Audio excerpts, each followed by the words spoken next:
Ciao ciao, tukwaniriza natera ku mukutu gwaffe omuganzi ogumanyikiddwa nga Uganda mu Kamoli amanya n'eddoboozi Swampita Ntambi Jimso Number Rich Boya Maksudi Junior.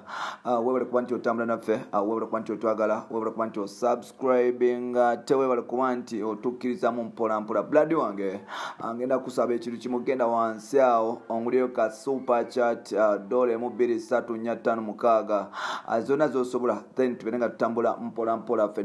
Lwalero ngenda kukuleta musajja mukulu amanyikiddwa nga Wycliffe Tugume aka Wyke Benda yabiddwa era nga almost ebintu bye ebintu bye bisinga mu studio bambe babitute. Webale kuba nti otambula naffe. Julius Dubai ogamba otya? Yes, pick up on yourself. Ngenda tutumirako Deborah ne Julie mugamba mutya? Promise ogamba otya? Then Fati ogamba otya? Doreen Dominic ogamba otya?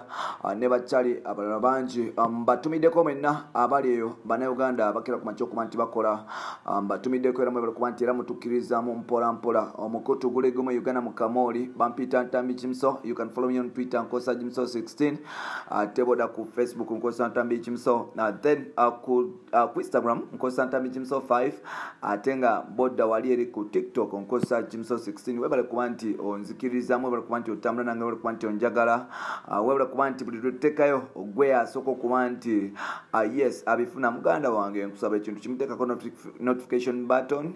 Yes, betuma ntadde ekintu gwa abasooka okuba nti okifuna era nga gwe mukwano gwange ali eyo, nkusaba ekintu kimu gwa tandika kuba nti osubscribing ngamba kikase obeere nti osubscribing tutambule ffenna mpola nkugambye. System ya Uganda mu Kamoli mpola Uganda no yeewuunyisa abantu bagenze mu nominations. Nsuubira obululu nabo kigenda kuba nti kiggwa, tubeere nga yes tusigala bwe bumu. Now omusajja mukulu amanyikiddwa nga Wycliffe Tugume, Mr. Eva, boy so tender, ntunda music situndda byenda. Yes, every man on girls agenda. Musajja mukulu oyo bamuyita Wycliffe Tugume aka Wyke Benda. Wetwogera musajja wattu mpaka record sekyaliwo, obanga wetwogera musajja wattu gakaba gasangula gakaba gakomba oluvannyuma okuba nti musajja wattu bambe bagenze mu studio ye ne bamubba ebintu ebisinga obungi era nga bukadde na bukadde bwatokomose mu kibba abantu abo. Tetunaba kutegeerako bani abamubbye naye tanaba kuba nti ategeerako bantu ki abamubbye, bavuddewa intention ki eyokuba nti bamubba, nakigendererwa ki ekyokuba nti bamubba, naye nga ate Benda wetwogerera bambi takyetegeera. Eva hitmaker, omusajja oyo yeetaaga just kubeera nti ali mu nsala because olwamubbye omusajja wattu yatandise okuba nti awunga mpolampola era nga wetwogerera bambi out of his mind. Twakitegeddeko nti obaoliawo some of the suspects be bali munda mu studio ye era nga obaoliawo abamu ku bo batandise okuba nti bayimirizibwa mpolampola. Simanyi oba producer kwali, simanyi oba video director we kwali, simanyi oba omuyimbi wamanyikiddwa nga Drake ali kwali mubayimiriza, naye nga ate amawulire getufuna kigende nti abamu ku bakola ku studio eyo ne mu company manyikiddwa nga Mpaka Records, abantu abo bayimirizibwa mpolampola era nga Wyke Benda mu butuufu yes atanabitegeera. You know like mu Uganda muntu agezaako okuba nti yezimba, abalala bagezaako okuba nti bamuzimbulula, ogezaako okwezimba abalala bakussa wansi bwe bityo. That is Uganda bwetyo bweri, nti omuyimbi agezaako okuba nti oliawo asitula banne ate abalala bagezaako okuba nti bamusika kumusuula wansi. Hide and seek games, tit for tat, bwe bityo music industry ya Uganda bwe bityo bibeera, ate nga kizibu nnyo okuba nti osanga omuntu ali honest and real n'avaayo n'atandika okukola ebyo ebintu abalala begezaako okuba nti okola. Wyke Benda yabamubbidde oba bafunidde obuzibu ng'agezaako okuba nti apromotinga mwana mupya amanyikiddwa nga Drake Ali. Yono mwana agezaako okuba nti yayimba akayimba bakayita Zigzaga, alina ewaluma, alina ebisooka n'ebisembayo, ate nga recently yakata akayimba bakayita Kifuba. Your boy ali signed under Mpaka Records era nga Wyke Benda akonzeyo kyamanyi okuba nti amupushinga. Sano lwekyo bwe bijjidde nga boliawo bagezaako okuba nti bezimba omusajja ono Wyke ye musajja oboolyawo atalina buzibu na muntu yenna, ye musajja ali so easy and so humble. Bw'omutunuulira oyo muvubuka Kireka Boy ali so humble, atalina buzibu na muntu yenna. Naye ng'ate omubbi tamanyi ebyo, ba Robert bamanyi ebyo, bagenze mu studio n'omukakkanako n'akuwa n'abbibwa ebintu ebisinga obungi, era nga musajja watannaba kuba nti abitegeera. Nze nkuba omulanga mwena gavumenti ya Uganda ne poliisi nti instead of okukwatanga abantu abatalina musango, bemusanga ku kkubo abatambula okudda ewaabwe, bemusanga ku kkubo nga bagenda okukola emirimu gyabwe, bemusanga ku kkubo nga bakola, gwe n'ova eri n'omukwata, nsuubira ke kaseera okuba nti nammwe mussaamu efforts ezo, temussaamu okukwata abantu aba bulijjo nga mwagala kubabba busente bwabwe. Nsuubira that is the same effort Ugandan police weebadde ng'eteekamu okuba nti oboolyawo emalawo obuzibu emisango mu ggwanga. Abantu bangi babbibwa, abantu bangi battibwa, abantu bangi bakubibwa, abantu bangi batulugunyizibwa mu maka gaabwe, naye ate poliisi yeesuulirayo gwa naggamba.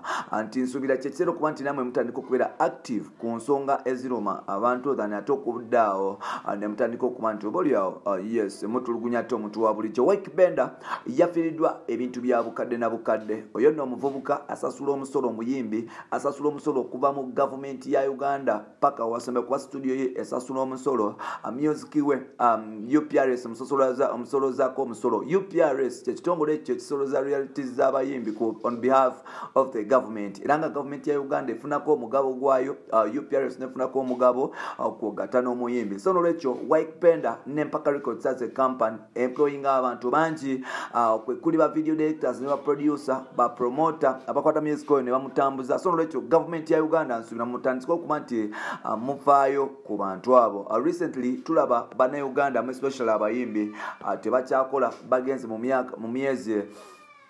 myezi gijjo kiringa 10. Yes, abavubuka bano tebakola, ababeera waka okuva lockdown byatandika mu mwezi gw'okubiri, kati tuli twingidde November, abaana ba Uganda starving on streets.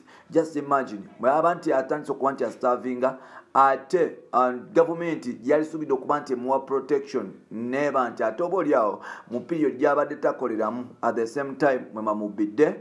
Nze ngamba kibi nnyo, kibi ddala. So n'olwekyo gavumenti ya Uganda ne poliisi nsuubira mutandika okuba nti mufokasinga ku bintu ebiruma abannayuganda. Wike Benda mwana muto agezaako okuba nti yeezimba. Wike Benda agezaako okuba nti yeesitula n'okusitula banne oboolyawo okusitula ekirooto kye. So ku myaka egyo emito bw'abanga atandise okuteekawo ebintu ebigezaako okumusitula, nsuubira ate obulagajavu bwa gavumenti ne poliisi ne security agencies za Uganda n'atandika okuba nti oboolyawo aluzinga ebintu byensuubira tekibeera right. Studio equipment sigwa tazimanyi zibeera za tabo like okuzigula si kyangu. Ogenda kwesanga nti at least $1 million kufuna computer ekitone nnyo ekola mu studio sawa zino ya standard olina kukwata million nga 5-7, which is only computer. Olina okufuna sound card eyo gye balina okukozesa. Sound card ezo okubanga ku million 6-7 ennungi oba ne 10. Anti sawa zino bw'obanga ogenda kuba nti okopinga ne African sound, African market, nsuubira weetaaga equipment ez'ettabbo, naye ate byonna nkubalira ebintu ebikyasiza okubeera cheapest. Wike Benda bambi abadde agezaako okuba nti yeezimba, boy so tender, ababbi ne bamukwata tenda ne bakwata ebintu bye ne babitwala. Kyanaku nnyo Wycliffe, nkusaba Mukama akungumize nti yes byonna bibaawo, Omukama yakuweesa mikono ebiri, era kyemanyi bro wange takuggyako. Abantu abalina emitima emirungi, abantu abalina emitima emyerufu, abantu abali so humble like you, they can't just lose like that. So n'olwekyo the boy so tender, nkusabira ogume. Muganda wange Wike Benda, nkusabira yonna gy'oli ogume, nti bibaawo kasita bakulekedde obulamu mwana wa maama, ebisigadde it is just a by the way.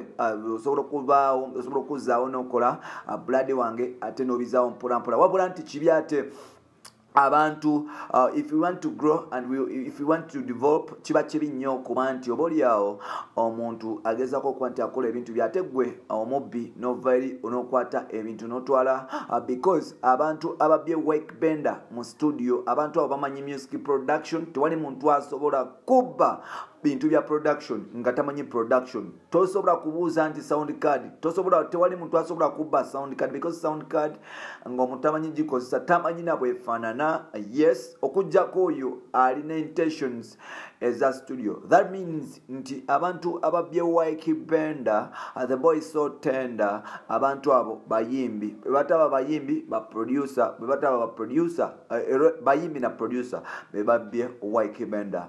Bampita Ntambi Jimso, of course, Rich Boya Maxudi Junior.